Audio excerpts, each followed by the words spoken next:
अन्य धर्म में अगर हम जाएंगे तो देखेंगे कि वो भगवान महान है, इस पर ही ज़्यादा ध्यान करते हैं। पता ही नहीं, ज्ञात ही नहीं है कि भगवान मधुर है।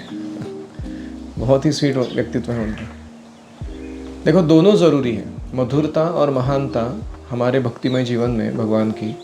जब भगवान की महानता को जानेंगे तो हमारे मन में उनका सेवा करने के लिए या उनके शरणागति के लिए और ख़ास करके अपने अनर्थों से बचने के लिए डर रहेगा।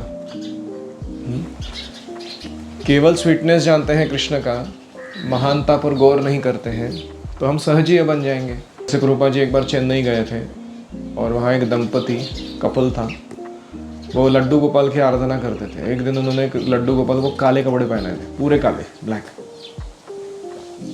भगवान प्रभुपाद जी ने पूछे, ये क्या है, ऐसे कपड़े? तो उन्होंने कहा कि इसका लड्डू गोपाल का एफलजेंस इतना है ना, तेज इतना बाहर आता है, हमसे सहन नहीं होता, इसलिए काले कपड़े पहने। फिर एक बार बोला प्रभुपाद जी को उन्होंने कि आप रासलीला सुनाइए। प्रभुपाद जी ने कहा कि रासलीला तो बहुत बड़ा टॉपिक है, ordinary souls can not understand. तो वो बोले, हम ऑर्डिनरी सोल्स नहीं हैं, हम तो कृष्ण को अपना बेटा समझते हैं, हम तो बहुत पहुँचे हुए हैं स्पिरिचुअल लाइफ में, आप बताइए, आप हम सुनने के लिए तैयार हैं। प्रभुपाद जी ने कहा, you are maybe qualified but I am not qualified to speak raslila. विनम्रता से उन्होंने कहा। फिर तीसरी बार क्या हुआ, प्रभुपाद जी ने देखा कि लड्डू गोपाल का वर्शिप करते समय वो हाथ से छूट के गिर गए, अभिषेक कराते समय या कुछ। तो वो जो लेडी है वो कहती है, ओ गोपाल, तुम कहाँ भाग रहे हो मेरे हाथों से छूटकर, वापस आ जाओ। गलती किसकी है? अपनी। उसको छुपाने के लिए नाटक क्या कर रहे हैं कि मानो भगवान कहीं दूर भाग जा रहे मेरे हाथ से। तो प्रभुपाद जी ने ये सब देखा और उनको अच्छा नहीं लगा ये जो व्यवहार था इनका। तो इसको क्या कहते हैं? मधुरता का ज्ञान है भगवान की, लेकिन महानता का ज्ञान नहीं है। भगवान है कौन, किनको हैंडल कर रहे हैं हम डेटी रूप में? Unless we are careful and aware तो हम आदर युक्त व्यवहार नहीं करेंगे। और दूसरा एक्सट्रीम क्या है? केवल महानता को जानना, मधुरता को बिल्कुल नहीं जानना। Fear of God is the beginning of wisdom. तो ठीक है, डरना चाहिए, क्योंकि वरना लोग कानून तोड़ते हैं, पाप करते हैं।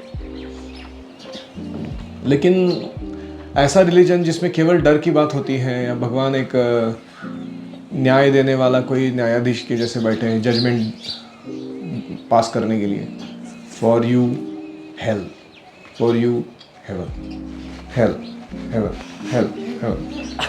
इतना बोरिंग काम है ये। You understand? बोरिंग है, नहीं है? मतलब भगवान को दूसरा कोई काम नहीं है क्या?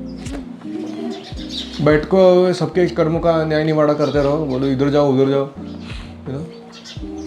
तो ये कॉन्सेप्ट से एक तो भगवान के प्रति अनादर या घृणा उत्पन्न होती है कि मेरे को जज कर रहे हैं उसके लिए बैठे हुए। और दूसरा है कि ऐसा रिलीजन किसी को भाता नहीं, उनको लगता है कि ये सब जब जोर जबरदस्ती के काम है ये सारे। तो इसलिए मधुरता को जानना भी महत्वपूर्ण है। इसलिए भागवतम क्या करते हैं? 9 कैंटोज में महानता को वर्णन करते हैं और 10th कैंटो में मधुरता को वर्णन करते हैं। देखा है आपने? ताकि जब हम कृष्ण लीला सुने 10वें स्कंद में कि कैसे कृष्ण को माता यशोदा ने बांध के रखा था, तब समझ में आएगा कि माता यशोदा का पोजीशन क्या है। कौन है वो Krishna?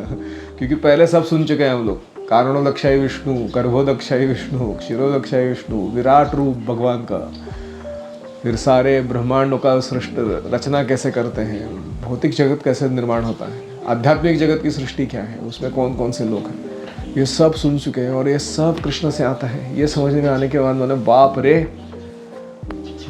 Who is this person? तो महानता और मधुरता दोनों का आस्वादन कराता है भागवतम। श्रील प्रभुपाद की जय।